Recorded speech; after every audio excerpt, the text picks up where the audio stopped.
Hello everyone, today marks my first 2 months on YouTube and I wanted to celebrate with a little Q&A. So I asked my followers on Twitter to ask me anything so I can answer these questions in this video. I have the questions here on my phone, so let's do this. And we can start with the questions about YouTube specifically. Andres asked, why make videos instead of using the time to write more? Well, I already write a lot. I've written about 300 articles on Nest Labs, and I don't think that I need to push for more quantity. I want to keep on improving the quality, and I feel like doing YouTube videos helps me think better, be more creative, and approach questions from a different angle. So I don't really see them as two competing creative streams. Instead, I see them as two areas of creativity that feed onto each other. Sometimes I'll write something that will give me an idea for a YouTube video, and sometimes I'll do a YouTube video that will give me an idea for an article. So it's kind of a virtuous cycle. Then Kay asked, why make YouTube videos in the first place? Which is a great question. Again, this is just a way for me to expand my different areas of creativity. Also, this is me getting out of my comfort zone. I'm way more comfortable writing articles than I am doing YouTube videos. Like even right now, I have to constantly remind myself to look at the camera and not on the side at myself. And I'm also teaching myself how to edit videos, how to play with different kinds of narratives and storytelling. That has been really fulfilling for me. So I guess I would answer that question by saying that I'm doing YouTube videos mainly as a way to learn something new and get out of my comfort zone. Daniel is asking, have in some way not being a native speaker made you delay the start of your YouTube channel? I think yes. I'm much more comfortable, obviously, speaking in my native language, which is French. And this is also why sometimes I have to use jump cuts and edit the videos, because there is a lot of and ah and oh, what the fuck do I want to say that are going on in there that I'm cutting before publishing the videos. If I was making these videos in French, it would be so much easier. But again, that's part of the fun and pushing myself out of my comfort zone. Francisco is asking, how have you managed YouTube alongside the community because it's adding a new workload? Well, as some of you may know, I'm a big fan of time blocking. So this is how I do it. I have time blocked to manage the community and I have time blocked to do these videos. I just make sure that I have enough time for both during the week, and I deprioritize anything that is not as important as YouTube or the community or writing the articles at the moment, which is why I've become much more comfortable saying no to meetings that may not make sense right now as a priority for what I want to practice and learn and how I want to grow the business. Esteban asked, if you could only choose one social platform, which one would it be and why? Well, I'm sorry to say this in a YouTube video, but for me, Twitter is #1 and will stay #1, I think, for a very long time. This is where I've made so many of my online friends and connections, and where I've managed to grow the Nest Labs community and the business and the number of visitors. This is such a wonderful part of the internet, and obviously it's the same as for everything. There are some dark corners on Twitter, but if you curate your feed, follow the right people, engage with the right people on Twitter, you will get so much value. And I highly recommend anyone who wants to learn online and grow their network and grow their business to get active on Twitter. I absolutely love it, and I know I'll stay active there for a very long time, even though sometimes it can be a little bit addictive, and I try to cut my time spent on Twitter a little bit. I get more value than the effort I put into it. Shlomo asked, how do you imagine your videos? Do you shoot them spontaneously or do you keep a rough idea before beginning?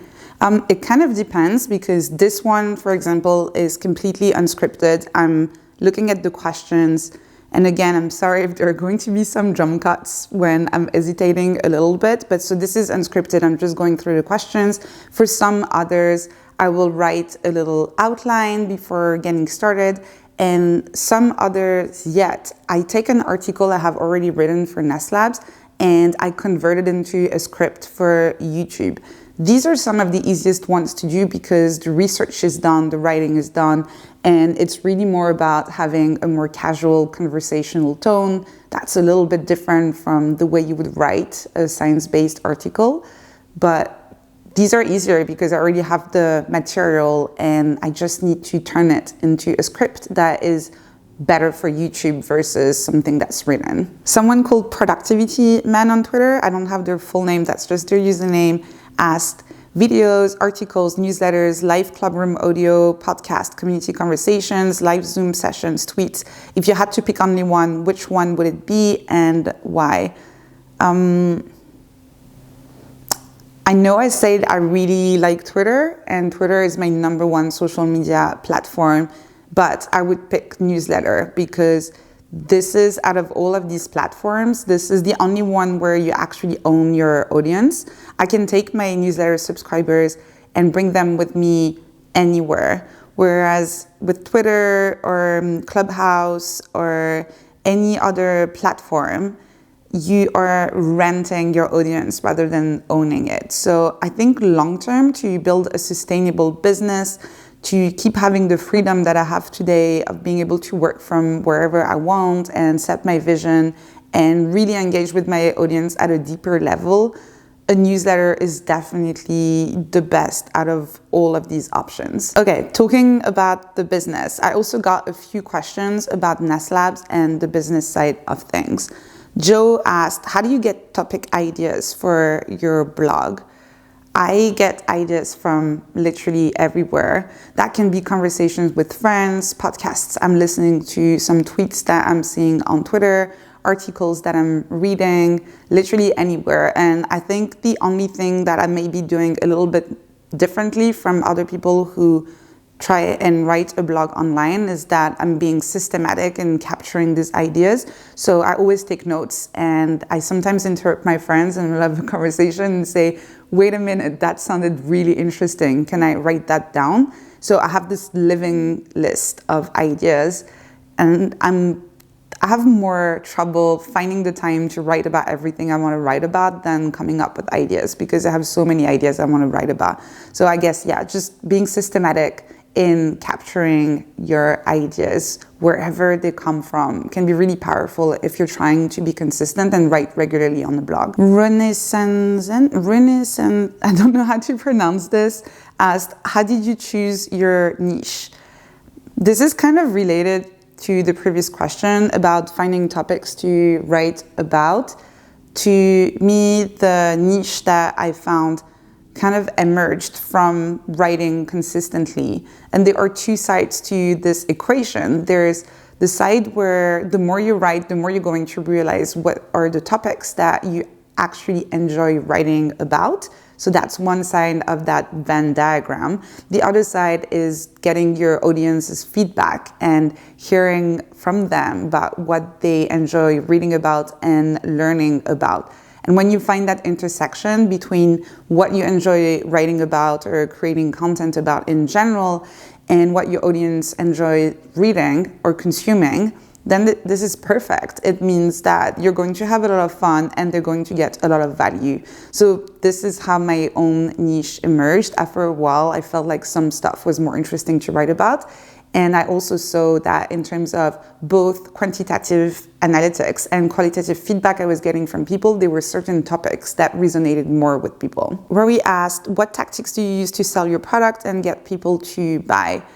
I don't have a very structured strategy, but I tweet a lot. I put myself a lot and my content out there.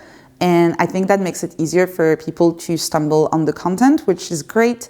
And then in terms of conversion, getting people to buy, I try to be as transparent as possible when it comes to what value people are going to get. So there are screenshots and lists, and there's a very complete FAQ on the sign up page that gives, I hope, people a really good idea of what they're going to get. So that does help with conversion rate, I think. Igor asked, what was the most difficult thing you had to overcome in the first 6-12 months of Nest Labs, and how have you done it?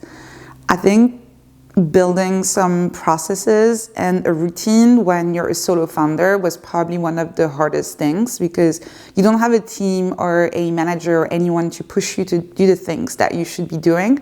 It's just you and your own self-motivation. And sometimes it's hard. Life happens, you just may not feel motivated anymore, or you may be feeling overwhelmed with work. So sticking to a consistent routine of creating content, making sure that I was showing up every day at the very beginning was the hardest. Once you create that habit for yourself, it becomes so much easier. And now I don't think about it anymore.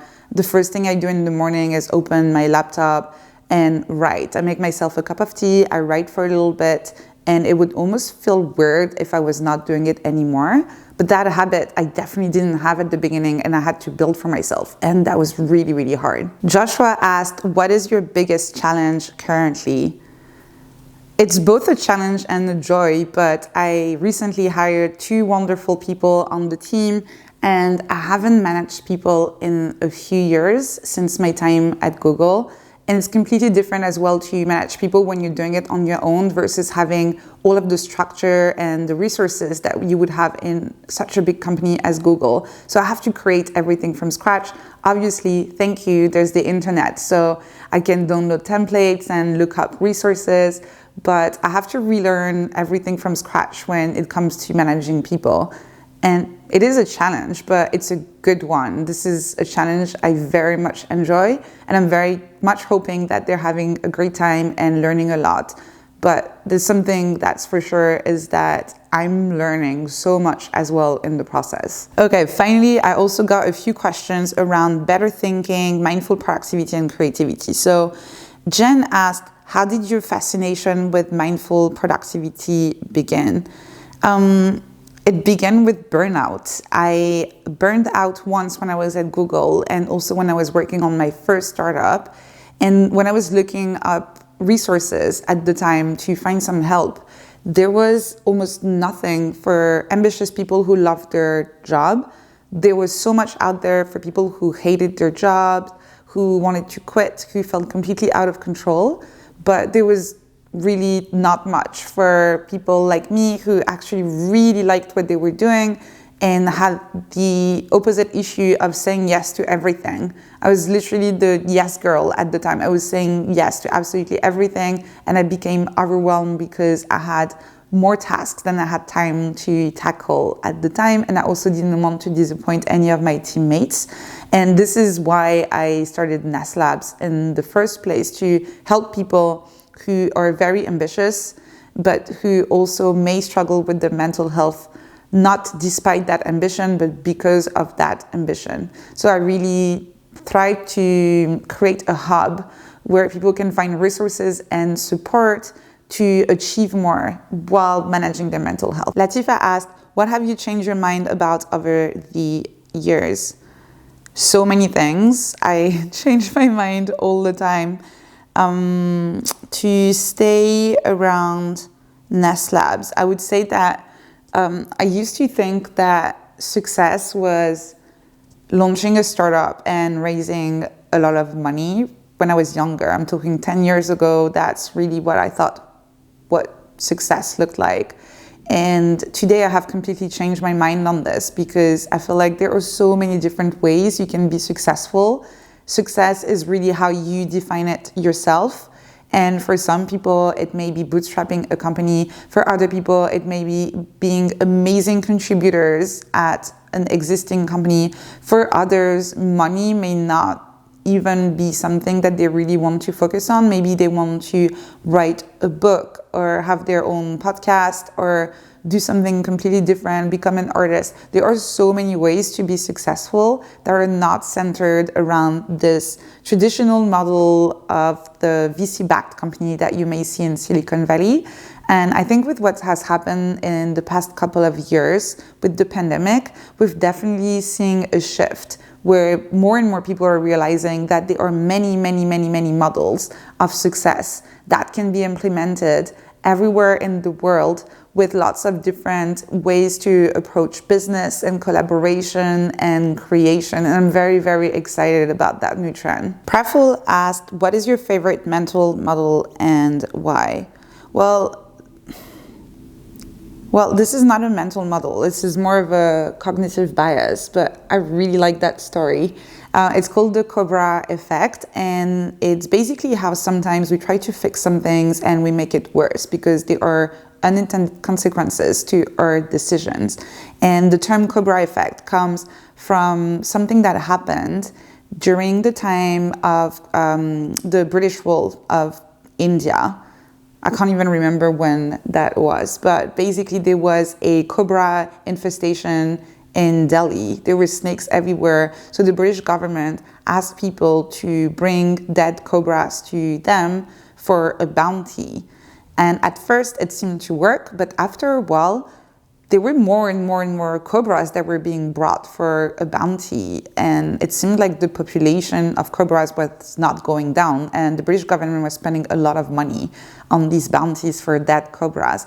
And what the government found after a while was that there were some very enterprising people who learned about the bounty program and started breeding cobras to sell them back to the British government. So instead of going down, the cobra population was going up because of that bounty program. And so that's where the term Cobra effect comes from the story that happened in India a long time ago. And I find it really interesting to think about. Whenever I try to make a decision, I try to always take a step back and think about all of the potential unintended consequences that my decision could have. I don't know why I also got a couple of questions about food. Clark asked, controversial, but do you say chocolatine or pain au chocolat? Pain au chocolat. I'm from Paris. Of course I'm saying pain au chocolat, and people who say chocolatine are wrong. And Anthony asked, how does your mom make couscous? For those of you who don't know, I'm half French, half Algerian, and my mom makes the best couscous in the world. I do have the recipe that's written somewhere in French, and I haven't translated it to English. But in the future, let's say when I get to 5,000 subscribers on YouTube, as a celebration gift, I will sit down, translate that couscous recipe to English, and share it with you all. Anyway, thank you so much for watching this little Q&A. I thought that was interesting and that I wasn't rambling too much. And I will see you in the next video. Take care. Squishy, squishy.